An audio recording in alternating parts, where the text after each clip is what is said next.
ನಮಸ್ತೆ ರೈತ ಬಾಂಧವರೇ, ನಾವು ವೆಲ್ಕಮ್ ಸೀಡ್ಸ್ ಪ್ರತಿನಿಧಿ ರುದ್ರೇಶ್ ಅಂತಂದು ನಾವು ಹೊನ್ನೂರು ಗ್ರಾಮಕ್ಕೆ ಬಂದಿದ್ದೀವಿ. ಹೊನ್ನೂರು ಗ್ರಾಮದಲ್ಲಿ ಕುಂಬಳಕಾಯಿನ ಬೆಳೆದಿದ್ದಾರೆ. ಅವರ ಹೆಸರು ರೈತರ ಹೆಸರು ಸುರೇಶ್ ಸರ್ ಅಂತ. ಇವರು ಆಕಾಶವಾಣಿಯಲ್ಲಿಯೂ ವರ್ಕ್ ಮಾಡ್ತಿದ್ದಾರೆ. ಅವರು ಪ್ರಗತಿಪರ ರೈತರು. ಈ ನಮ್ಮ ಕುಂಬಳಕಾಯಿ ಬೆಳೆದಿದ್ದಾರೆ. ಇದು ಭೀಷ್ಮ ಅಂತ ವೆರೈಟಿ. Welcome seeds Bhishma. ರೈತರನ್ನು ಪರಿಚಯ ಮಾಡ್ಕೊಳ್ಳೋಣ. ಸರ್ ನಮಸ್ತೆ.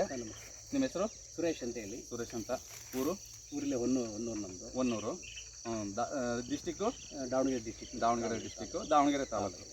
ಹಾಂ ಸರ್, ಇದು ವೆಲ್ಕಮ್ ಸೀಡ್ಸ್ ಭೀಷ್ಮ ಬೆಳೆದಿದ್ದಾರಲ್ಲ, ನಿಮಗೆ ಹೆಂಗೆ ಅನಿಸ್ತಿದೆ? ಎಷ್ಟು ಎಕರೆ ಬೆಳೆದಿರಿ? ಇದು 3 ಎಕರೆ ಪ್ಲಾಟ್. ಇದು ಪ್ಲಾಟು ಮೊದಲು ನಾವು ಬೆಳೆದಿದ್ವಿ, ಬಟ್ ಇಷ್ಟು ಉತ್ಕೃಷ್ಟವಾಗಿ ಹಿಂಗೆ ಬಂದಿರಲಿಲ್ಲ. ಈಗ ಭಾಳ ಚೆನ್ನಾಗಿ ಬಂದಿದೆ. ಬಟ್ ಏನ್ ಮಾಡ್ತೀರಾ, ಸ್ವಲ್ಪ ಮಳೆ ಜಾಸ್ತಿ ಆಯ್ತು. ಆ ಸಲುವಾಗಿ ಸ್ವಲ್ಪ ಕಾಯಿ ಸೈಜು ಕಮ್ಮಿ ಅನ್ಸುತ್ತೆ. ಆದ್ರೂ ಪರವಾಗಿಲ್ಲ.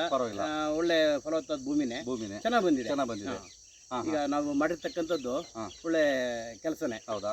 ಕಾಯಿ ಕೀಪಿಂಗ್ ಕ್ವಾಲಿಟಿ ಹೆಂಗಿದೆ? ಚೆನ್ನಾಗಿದೆ ಸರ್. ಒಳ್ಳೆ ಕಲರು, ಒಳ್ಳೆ ಸೈಜ್ ಬಂದಿದೆ.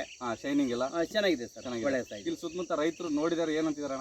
ಒಳ್ಳೆ ಬೆಳೆ ಅಂತಾರೆ ಸರ್. ಇದು ಒಳ್ಳೆ ಬೆಳೆ. ರೈತರು ಇಲ್ಲೆಲ್ಲ ಬೆಳಿಬಹುದು ಸರ್. ಈಸಿ ಬೆಳೆ. ಒಳ್ಳೆ ದುಡ್ಡು ಆಗುತ್ತೆ ರೈತರಿಗೆ. 3 ತಿಂಗಳು ಕ್ರಾಪ್ ಇದು ಚೆನ್ನಾಗಿ ಬಂದಿದೆ ಸರ್. ಚೆನ್ನಾಗಿ ಬಂದಿದೆ. ಸರಿ ರೈತ ಬಾಂಧವರೇ, ಇಲ್ಲಿ ಇವರ ರೈತರ ಹೆಸರು ಸುರೇಶ್ ಅಂತಂದು. ಸರ್, ನಿಮ್ಮ ಫೋನ್ ನಂಬರನ್ನು ಹಂಚ್ಕೊಳ್ಳಿ ಸರ್. 9986193671. ಕೆ ಸುರೇಶ್ ಅಂತೇಳಿ. ಆಕಾಶವಾಣಿ ದೂರದರ್ಶನ ಇಲಾಖೆಯಲ್ಲಿ ವರ್ಕ್ ಮಾಡ್ತಾ ಇದ್ದೀವಿ. ಜೊತೆ ಕೂಡ ಕೃಷಿಕರು. ಇದು ಭೀಷ್ಮ ಅಂತ ತಳಿ. ಒಳ್ಳೆ ಫಲವತ್ತಾದಂಥ ಭೂಮಿ, ಚೆನ್ನಾಗಿ ಬಂದಿದೆ. ಎಕರೆ ಕಡಿಮೆ ಅಂದರೂ 12 ಟನ್ ಕುಂಬಳ ಬೆಳಿತೀವಿ ಅಂತ ಒಂದು ಆಶಾದಾಯಕ ಇದೆ. ಇನ್ನೂ ನಾವು ಇನ್ನೊಂದು ಫೀಲ್ಡ್ಗೆ ಹಾಕ್ಬೇಕು ಅಂತಲೂ ಕೂಡ ಇದ್ದೀವಿ. ಈಗ ನಮಗೆ ಒಳ್ಳೆ ಕ್ರಾಪ್ ಕೂಡ ಬಂದಿದೆ. ನಮಸ್ತೆ ರೈತ ಬಾಂಧವರೇ, ನಾವು ಈ ವಿಡಿಯೋನ ಮುಗಿಸ್ತಾ ಇದ್ದೇವೆ. ಧನ್ಯವಾದಗಳು. ಕೂಡ ಧನ್ಯವಾದ.